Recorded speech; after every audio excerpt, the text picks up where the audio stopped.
আর জেনা চাঁদনী। আপনারা দেখতে পাচ্ছেন যে গাইবান্ধা ৩-এর যে মহিলা সংসদ আসনের যে মনোনয়নপত্র নিচ্ছে, তিনি আওয়ামী লীগের এমপি পদে মনোনয়নের জন্য ফর্মও জমা দিয়েছিলেন। মানে এই প্রথম আমি আওয়ামী লীগের ফর্ম কিনলাম।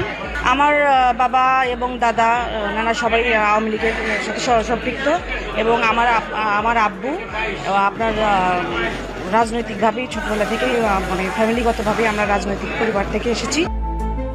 অথচ একই মুখে দুরকম কথা শুনে অবাক পলাশবাড়ী উপজেলার মানুষ।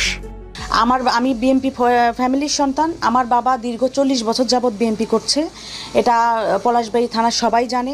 আমার বাবার ইউনিয়নের আপনাদের সহসভাপতি, ওয়ার্ডের সহসভাপতি, ইউনিয়নের ধর্মীয় সম্পাদক এবং থানা কৃষক দলের সদস্য। কোনো ধরনের অর্থ বাণিজ্য এখানে হয়নি। আওয়ামী লীগের সংসদ সদস্য হওয়ার মনোনয়ন যার হাতে ছিল